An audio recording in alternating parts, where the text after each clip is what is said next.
You have found yourself on another episode of Locked On Bulls. On today's episode, me and Pat are going to discuss the latest in the Zach LaVine saga, which includes something going on with Bulls PR that we'll break down in a little more detail. We're also going to talk about Zach LaVine's preferred list of trade destinations, reportedly, and can the Chicago Bulls win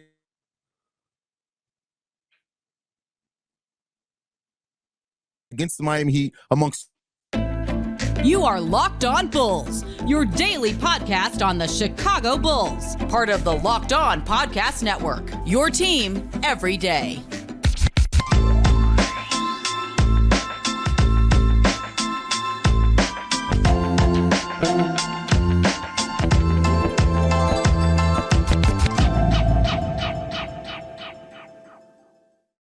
Thank you for tuning in to Locked On Bulls, member of the Locked On Podcast Network, where it's your team every single day. That's Pat the Designer, host and creator of the Windy City Breeze and host of the Chicago Bears podcast over at ESPN 1000. I'm Haize, host and creator of Chicago Bulls and Chicago Bears Central YouTube pages and podcasts.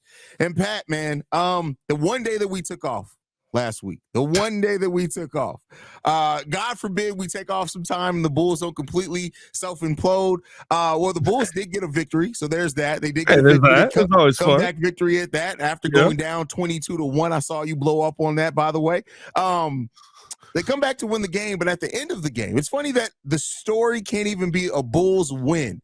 The story of this is Zach LaVine's leaving the court after the victory. He kind of shoves, for lack of a better term, the PR person coming up to try to get in. It ain't even lack of a better term. It was a shove. I just want to, shove. And then we get interview afterwards in the locker room, and the excuse that he gave was that he didn't feel like celebrating out there on the court. They play the Miami Heat again in a couple of days. He'd rather celebrate in the locker room, but he would have been the only one. So Zach LaVine apparently wanted to just celebrate by himself. Maybe he cried. Maybe he was that happy over the victory that he shed a tear and didn't want it to be seen on the court. But how do you feel about this whole situation with Zach LaVine and PR? Well, listen, I love the fact that the Bulls are openly, what's the right word here? Openly, I don't know if reprimanding is the right word, but condemning. I think that would be the right word. What Zach LaVine did.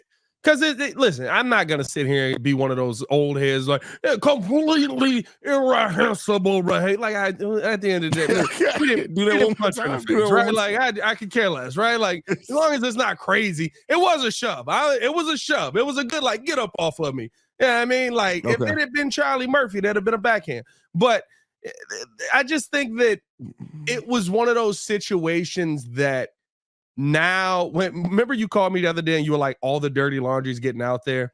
Yeah. Listen, this is the front office, the owners, the head coach openly saying what you did was a D-bag move, and we are not a part of that. And I think really what it says is that, to me, was the Chicago Bulls' first time publicly saying that this is a team that will not have Zach LaVine moving forward. This is a team that will not tolerate Zach LaVine's shenanigans moving forward, and that we've all been done with him for a while, but we hoped we could make it work. It's not going to work.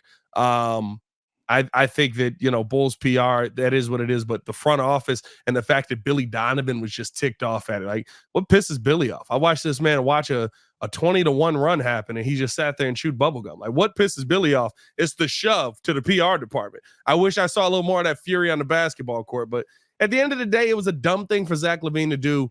And I love the clip that people have cut up, because I think that it perfectly encapsulates who the heart of this team is right now. And it's not the highest paid player on the team, because right after that, you see Alex Caruso screaming with his teammates that the Bulls got a tough win. Yeah, I mean, like I said it like this over on Central.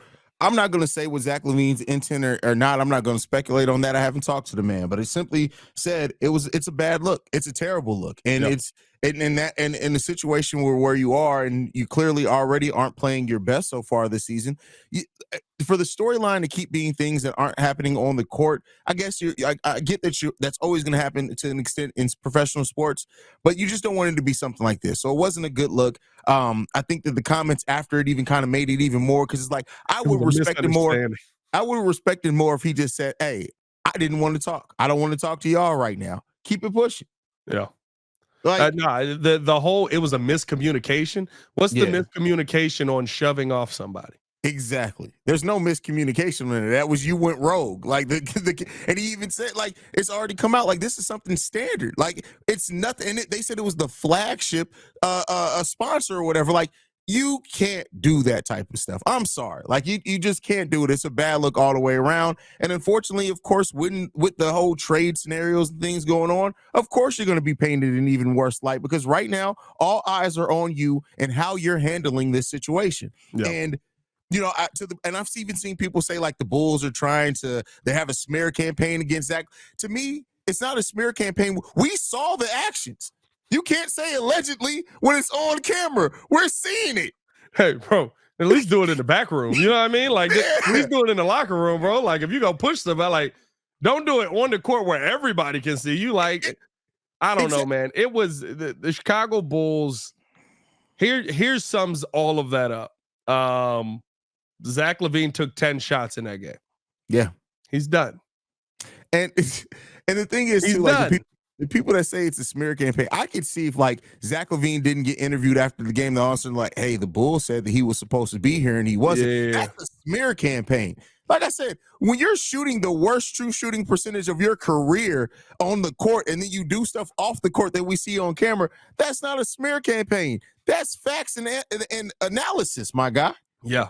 Listen, it can't be a smear campaign when you're the one smearing the crap over yourself. Like he's got an Amber Heard thing going on here right now. Like that's kind of Zach LaVine is the Amber Heard of the NBA. He's got a little bit of an Amber Heard thing going on right now. You know what I mean? He's got a little OBJ in him right now. He's smearing it on himself, is what I'm saying. And so this comes down to what Zach LaVine is doing. This has nothing about what the Chicago Bulls are doing. Because listen, as much as this sucks, and to the credit of everybody else who's having to deal with this and trying to figure this out through him basically pouting and saying, I'm taking my shooting ability and going home. You're right now in a situation where everyone else is still trying to win games. Yeah. Heck, DeMar DeRozan is still trying to win games. I mean, and even Zach LaVine, to his own words, he's there to try to win basketball games. And listen, your effort ain't help. I mean, let me not say your effort ain't helping because he did do some things outside of shooting the ball in that game against the Miami Heat. I don't want to take away from that. But it's just like the situation right now is so ugly and it's so volatile that it's like, and keep in mind, we got a month again at the earliest this is resolved. Zach is here until at least December 15th. And that's just saying if they have a deal worked out by then, this could go into January. Let me ask you this, because I think here's the tough part about this, right? You're trying to make things work with him still a part of it. Mm-hmm. So, right, the Bulls scored 1 point in 6 minutes of play in the modern NBA. We scored 1 point. We scored a single. It's 6 minutes, bro. That's crazy. Alex Caruso, but it came back to win the game. Hey, and came back and won the game. Crazy. Miami, wild. We scored 1 point. How many shots did Zach LaVine take in the first quarter? In the first quarter, let's take a look at that because I do have that breakdown. In the first quarter, Zach LaVine took 2 shots. We scored 1 point. You took 2 shots. We scored that tells me you're done. That tells me you don't care. So, like, if you're the front office, if you're the coach of this team, are you at a point now where you have to say, we have to remove Zach LaVine from the lineup? Maybe just tell him to stay home and we'll pay you to be home because you being on the court is doing more damage than when you're off the court. And the on-off numbers this year are crazy for Zach LaVine on and off. Like, it's wild. It's like basically when he's on the court, we're a horrible basketball team. When he's off, we're competent. So it's funny that you asked that because I had an interview with Daniel Greenberg over on Chicago Bulls Central, and he said that he would not be surprised if AK did tell Zach LaVine to stay at home when it all comes down to it. He had an even hotter take saying that the Bulls are a playoff team without Zach LaVine. I ain't gonna go that far, but I'm not gonna go that far. I don't know about that one, Daniel. Yeah, exactly. Let's see if we can win back-to-back games without Zach LaVine. Yeah, exactly. Let's get there first. But I will say that, like, I think that you have to start asking yourself the question if it keeps being this bad. He clearly wants out of here. And like I said before, I can understand some of the merits to that. Yeah, has Zach LaVine played the best here? Is he a perfect player? No. But guess what? People want to win. Zach LaVine is approaching 30 years old, and I cannot knock any player for wanting to be in the best situation to win. for that case, but you still got to go out classy to me. Well, and here's the thing. Let's not pretend like you're not a part of the reason why we're losing.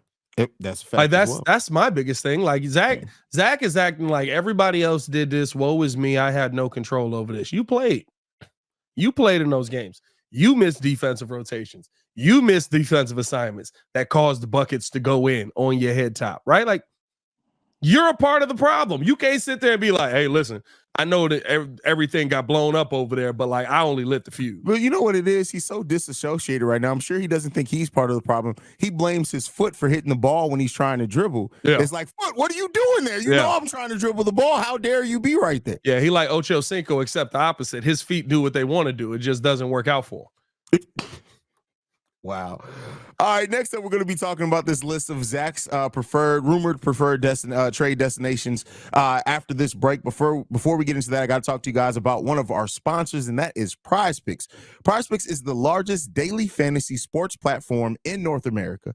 We're the easiest and most exciting way to play daily fantasy sports. It's just you against the numbers. Instead of battling thousands of other players, including pros and sharks, you pick more or less than on 2 to 6 players, stat projections, and watch the winnings roll in.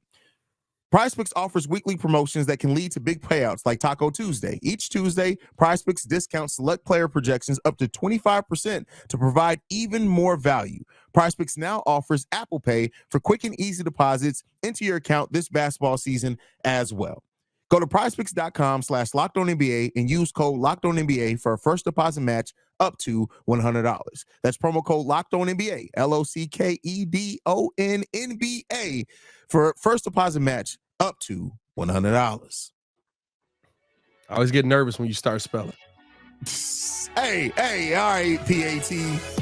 But anyway, I almost said Patrick. I'm not going to once a week, man. I can't do it early in the week. It's too early in the week. It's too early in the week.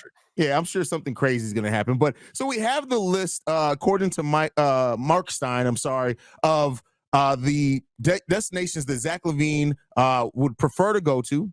Those include the Philadelphia 76ers, the Miami Heat, the Los Angeles Lakers, and then also that he's not against going to the Spurs or the Sacramento Kings as well. Reportedly as well in this is that he does not want to go to the New York Knicks. You're throwing a fit on the way out, and you think I care about where you want to go? Listen, I know this is going to be contrary to what a lot of people say, but to me, if I'm AK, considering, listen, we gave you the max level contract. You want to leave? I have to pay a kicker for you to leave, and I have to pay a 15% kicker for you to leave. I'm sending you to whoever gives me the best offer, and then if you don't want to be there, let them deal. Listen, and we've seen it happen. Dame didn't want to go to Milwaukee. Milwaukee was not on Dame's list at all. No. Now it ends up. We'll see if it ends up working out. But listen, at some point, you got it. Your franchise is on the line. Your job is on the line to a degree. I'm not saying that if they don't get this right, they're going to be fired. But this is your chance to reset this roster, and you need to get this right. So listen, I would say, look at Zach LaVine and say, thank you for that preferred list. I appreciate you. We'll take this into consideration. But we're going to send you wherever we get the best package for. And here's the thing. I'm calling those teams, right? Yeah, like I'm calling all because they got pieces I want. But I'm also not going to sit here. And if the Kings want to give me a certain level of capital, but I can get more from the Spurs, or I can get more from New York, or I can get more. Like, here's the thing. New York has pieces that we might consider long-term pieces. Now they might not be people, right? Like, getting RJ Barrett back. RJ Barrett make a lot of money for the player that he is. I mean, listen, he makes $20 million less than Zach LaVine, though. He does make $20 million less than Zach. Yeah. It's not wrong. But it's just I feel like you're kind of putting yourself back in the same scenario unless you realize who RJ is. Right. Yeah. And maybe that sets you up in the long run. Maybe RJ and that's a move that sets you up for Zion Williamson whenever he finally decides to leave New Orleans because he hates it there. I don't know what's going on with that. And they're winning. He's like, I'm trying to buy in. That's a weird situation. But like you're making trades to set yourself up for the future. I could care less where Zach LaVine's preferred destination is.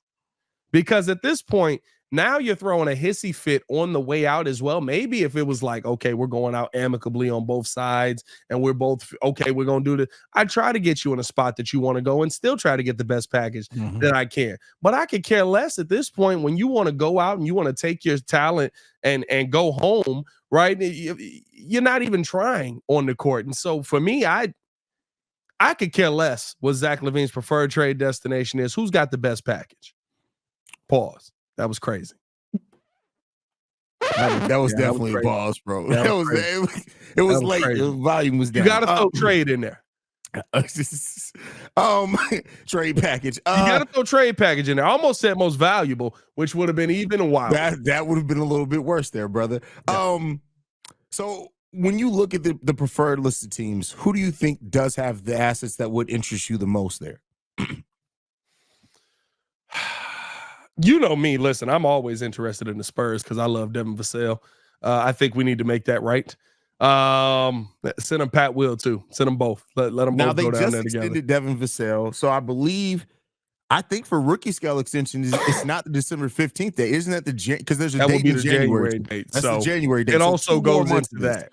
Yes, and I think that's the tough part too, right? A lot of the teams that are on the preferred list, you are waiting till January to try and move Zach LaVine to, and you have to ask yourself, if you're the Chicago Bulls, are you just throwing this season away? Because to me, it's early enough in the season. This is still a valuable season. Yeah. This is still a development season for Kobe White.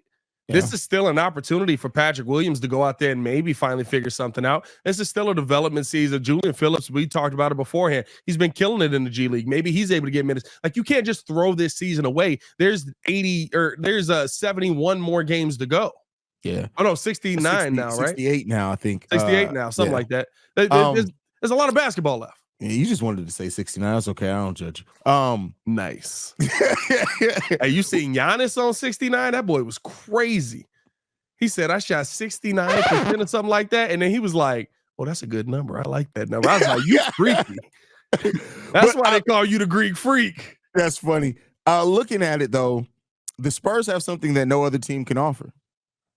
They have multiple first. They have more. They have 3 first-round picks in 2024. They have a possible 5 first-round picks in 2025. But the key there is they have the protections on their own pick in 2025 that they can also remove on top of giving us something else back. And like you said, listen, you talk about Keldon Johnson, Devin Vassell. Yeah, I can be convinced on that. Oh, bro, I'm excited immediately. And here's the tough part: the real question is does Greg want Zach?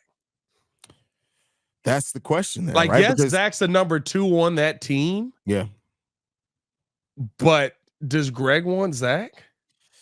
Listen, if I'm Greg, well, the thing is, Greg Popovich has earned the right to be confident that he can turn any player's career around, right? Like if he does have that confidence, I'm gonna rock with him. But the question is, the Spurs right now are the worst team in the Western Conference per win percentage. Like, adding Zach to me would mean that they're going full bore into trying to make the playoffs. And I don't know if what's the benefit? Like, they could have another top 5-10 pick in this upcoming draft to pair for Wemby long term. So I don't know if and that's why it's key that in that article it said that Zach wouldn't mind being traded to the San Antonio Spurs, not that necessarily they have interest in him, which we haven't heard that. So. I mean, and I think that's the tough part, right? The thing that we're hearing is that the more so where the interest lies on the Chicago Bulls is Alex Caruso. It's not Zach LaVine. More teams are looking at the Bulls and saying, "Oh, you're blowing this all the way up," which they're not.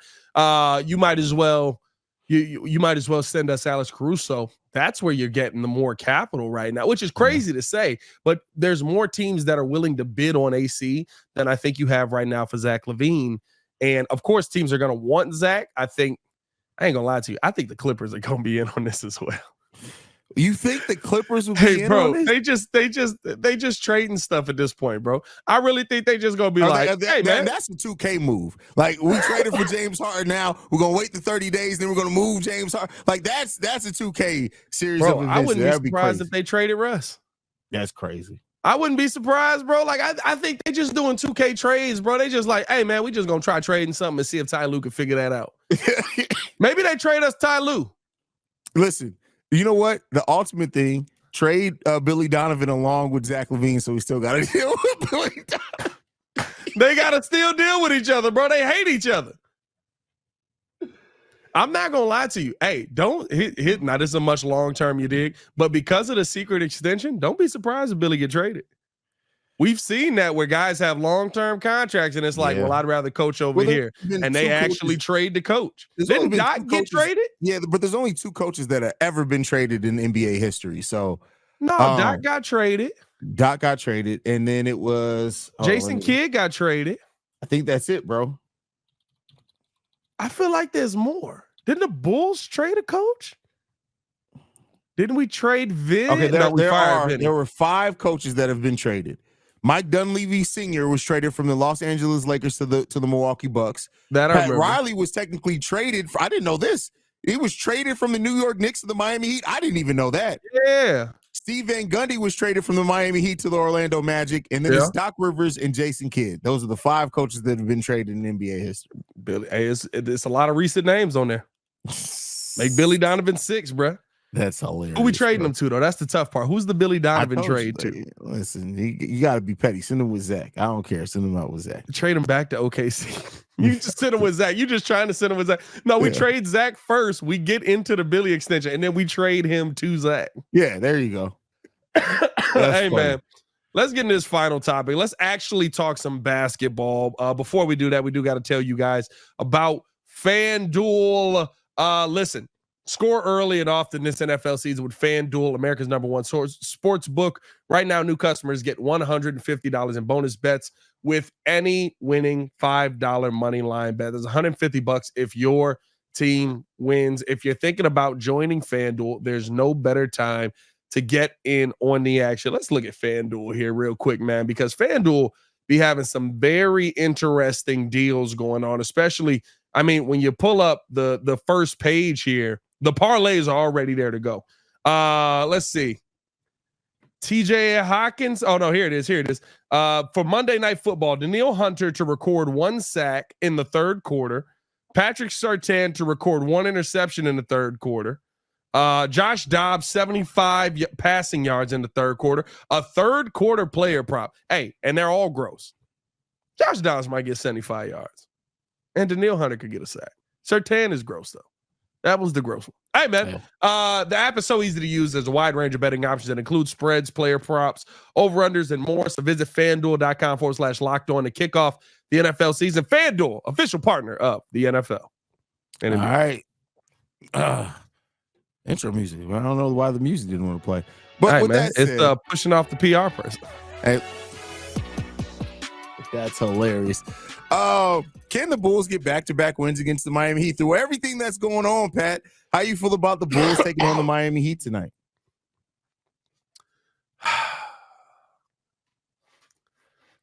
We scored 1 point in 6 minutes of play.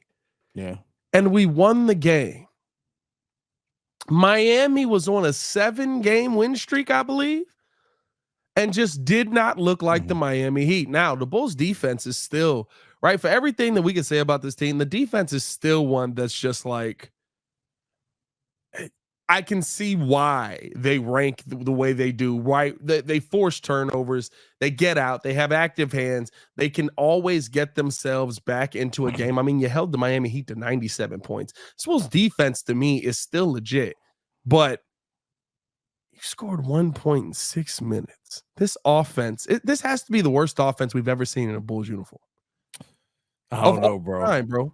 I don't know. 1 point, bro. That Paul Zipser, Cristiano Felicio offense was pretty bad there. Bro, we never start the game with 1 point, bro. Just because we didn't start the game with 1 point don't mean that the efficiency of the offense was overall worse, bro. Like, don't get me wrong. Tell us a 22-1 run is wild. Like, that's wild. You only gonna see that a couple of times in history, but like that team's overall offense was pretty damn bad, bro. This one is too. I don't know how to tell you that, brother. So is this one. This is not a good offense in the slightest. I will say this too. It is worse in the sense also that this team has a lot more talent than that team. So that plays the best player on that team was Walt Lemon Jr. That's crazy. The best player on this team is probably Zach LaVine or DeMar DeRozan, who are both supposed to be really efficient scorers. I think the biggest thing that comes to this is, are we going to see Zach LaVine in the starting lineup? If we do see Zach LaVine in the starting lineup, what's he going to give you? And if you have him in the starting lineup, do you have him as a focal point of your offense? I think there needs to be a real change, and hopefully Billy Donovan sees that as well, because this is not This is not Zach LaVine not getting opportunities to score. This is Zach LaVine deferring. And when you have that, it causes your offense to just be non-existent. The Chicago Bulls right now have the 8th ranked defense in the NBA. You want to take a gander at what the offense is ranked at right now? 34th. There's not even 34 teams yet. Hilarious. They're ranking it so low because of teams that are going to come, and they just know the Bulls are going to be worse. 29th, the only team that's worse offensively than the Chicago Bulls is the Portland Trailblazers. I'm gonna be real with you. I don't even know how Portland's worse. Like, because Scoot Henderson the ball is terribly, and doo-doo now he's out with injury. And Jeremy Grant is leading that team in scoring, which he is not an efficient scorer at all. So there you go on that one. Yeah, no, I ain't gonna lie to you. Hey, yeah, they bad, bro. I'm looking at them right now. Hey, it's halftime. Hey, bro, 43-76 against OKC. It's 76-43, bro. They getting beat. Jesus, that's crazy, bro. They gave up a 40. But see, here's the issue, right? Here's my issue with it. The Portland offense is terrible, but their defense is also horrible. They might just be the worst team in the NBA. That's all that is, which is tough to say because the Bulls are out there. They gave up 33 and 43, bro. That's crazy. That's horrible. But this Bulls team has to keep the intensity defensively out here. I think that against Miami, it's always going to be a hard fought game. And I think that offensively, you have to try and find a different way to score outside of Zach LaVine because you know what he's going to give you. You know the effort he's going to give you. If you continue to try and go through him, you're going to hurt your team. Yeah. And here's the thing. That's if you care about winning this early, right? Maybe they're literally going to do the whole, we're going to let you continue to look as bad as you can so that people know that it's not us. Now, I still think it's partially y'all, but like Zach LaVine's digging a worse hole for himself. And this is par for the course with Clutch guys. And this is the thing, too. We got to look at this. Well, I don't even know if it's been this bad for a Clutch player to want out of their contract. AD kind of did this. But, yeah, AD kind of did this in New Orleans. I don't know if it was this bad because he was the only person that could score. Exactly. But, like, when you look at this, like, Zach LaVine has to realize that he's hurting his suitors as well. Like, are you looking at this and saying, hey, we really want to trade for the guy who gave, like, what if he gives up on us in 2 years? Like, this is crazy, bro. This is bad. Yeah, but I think most teams are like, listen, people trade for Harden. This is true. You know what I mean? True. And Harden give up on every team he owned. Yeah, this is very true. So, I don't know, man. It's going to be some finagling by AK, but I think the biggest thing right now with the Bulls is you have to start to figure out who your other guy offensively is going to be. It seems like it's going to be Alex Caruso. And Billy Donovan, for the love of God, just like, you know, maybe let him stay in the game when he's the only one that's scoring. Oh, we want to keep our rotations. Shut up. Stop pulling out the hot hand. He's weird, man. He's a weird dude. And we didn't even talk about, too, that Alex Caruso is back as the starting power forward, which has happened since the last time we recorded as well. So that's tough, man, because I don't think that Torrey Craig was playing bad in that spot. I don't think so either. Like, he shooting the ball effectively? No. And then my thing is that I'm worried about more than anything is, like, don't get Caruso hurt having him guard freaking forwards again, bro. Like, yeah. I don't get that, bro. Like, I don't like that. I thought Torrey Craig did a good job. Now, what it also might be is in that game, I got to go back here. How much did P. Will play? P. Will only got like 14 minutes, right? I don't remember. I gotta go back to the phenomenal website we have here. In that game, Patrick Williams played 15 minutes. I think that could be right. You're trying to bolster your bench unit, so you put Torrey Craig and P. Will on it. Now they mostly were not that great in that game, but you put them both on there, right? And maybe you feel like you have a deeper bench now than with AC in there, like. I don't know. I don't have an answer on that. Javon Carter plays 14 minutes, and he's the only guy that can shoot the three ball. He's shooting like 48% from three, and we just don't put him in there. So, you know, like Billy Donovan's confusing. Yep. I don't know what to tell you, brother. That's where we are right now. It sucks. We're in hell, and let's see how long we're going to stay in it, man. This is a tough one, bro. This is a tough hell to be in, bro. This is I didn't expect it 10 games in. Maybe it's a blessing that it happens 10 games in. Maybe we figure something out early. I don't know. Hey, follow us on everything at Locked On Bulls. You can follow me on everything at Pat the Designer. We're trash. Very much so. You can follow me at CEO Haize, the CEO Haize. I want to thank you guys for tuning in to another episode of Locked On Bulls. For Pat the Designer, I'm Haize, man. We'll be back tomorrow. Peace, y'all. Peace. Over under how many more PR people get shoved by Zach LaVine on his way out? 69. Nice.